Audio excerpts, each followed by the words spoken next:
This is either a phenomenal day for the Sharks at Shark Tank or a day where there's a lot of crows flying around. They're going, what did we do?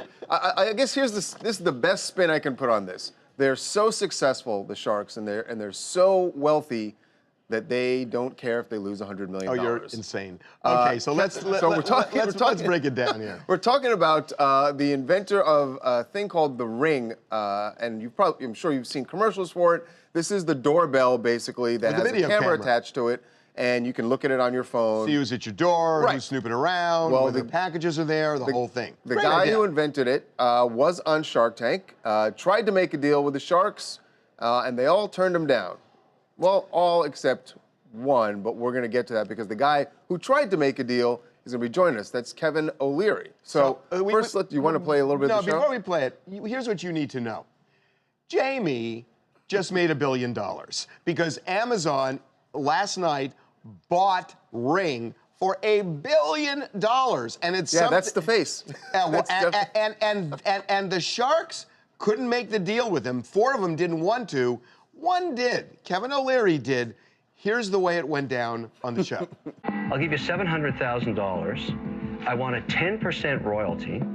That drops down to 7 after I recoup the $700,000, and I get 5% of the company's equity today. I made you a very valid offer, I think, under the circumstances.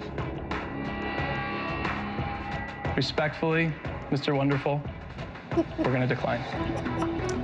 Wow. Like I said, that's what, 10% of a billion. 10% of a billion to me is $100 million. $100 million is what Kevin could have today. Let's bring in Kevin O'Leary right now. Kevin, how you doing? I'm feeling great, guys. Feeling great. Okay, now tell us how you're really doing. Listen, at the time, you got to remember, this was a startup in a very competitive space. Think about companies like ADT and everything else. There's a reason they call me Mr. Wonderful. I'm the only shark that made this guy an offer, and I still say it was a really reasonable one. Now, he didn't take it, and it's unfortunate, but look, you can't look backwards. You got to look forwards. Shark Tank has proven itself over and over again that we can take products and make them worth $1 billion. That's the way I look at it. He got to start on Shark Tank. I'm happy for the guy. And look, if I could have got a deal, I would have been happier, but I'm happy for him, and I'm happy for Shark Tank, and happy for lots of other products too. Well, look, I mean, I'm a huge fan of your show, and I get what you're saying. And the fact is, the reason he got the $1 billion is because this thing became phenomenally popular off of Shark Tank. Right, speaks well for the show. What I'm wondering, my understanding is Richard Branson, after you guys teed him up, Richard Branson invested, and Branson got a payoff here. And I'm wondering how you take that. Look, when I saw the news last night, I was like everybody else. I went, Ichiwawa caramba. I couldn't believe the price on it. I'm not even, look, it's great, but it's true, this thing happens all the time. Many companies come on Shark Tank, they're very aggressive on their price point, they don't get a deal. Sharks go back in later. I did the same thing on Plated, which just got sold to Albertson for $300 million. They didn't get a deal on Shark Tank. It was a year later, after the market had tenderized them a little bit, that we could finally work out a valuation that made sense. Look, these deals come and go. It's venture capital. You never know what's going to work. But this one was a monster success. I'm happy for Richard. Now he can afford to come back on Shark Tank. So, Kevin, was there, like you said, sometimes you'll go back and try to make a deal after the show. Did anybody try to do that with Jamie? No, Jamie was on a path. Remember, the product was in a space that was really challenged because there were so many people trying to do the same thing, and that was our concern.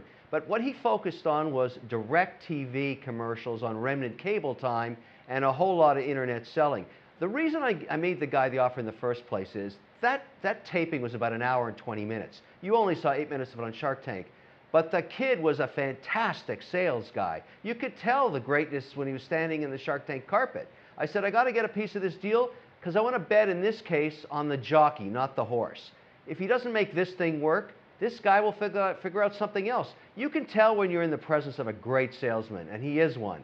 And he really kicked it. The guy worked his hiney off to get where he is. And he deserves what he's made, as far as I'm concerned. So if it's the jockey and not the horse, do you go back to the jockey and say, hey, let's partner on something? Well, let's see what he does. What's going to happen now? When you have a liquidity event like this, you become a shark. I'm sure Jamie's going to be investing in all kinds of things that he knows.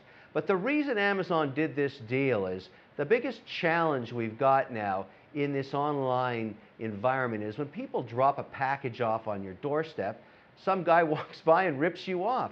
They got to solve that problem in metropolitan areas, and Ring is part of that. And Jamie saw it first. He kind of got hip to it. He pulled it off. We're all happy for him. It's a wonderful thing. It's nice to have $1 billion. You can sleep at night.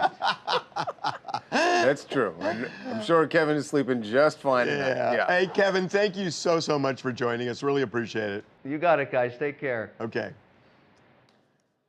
I would be inconsolable.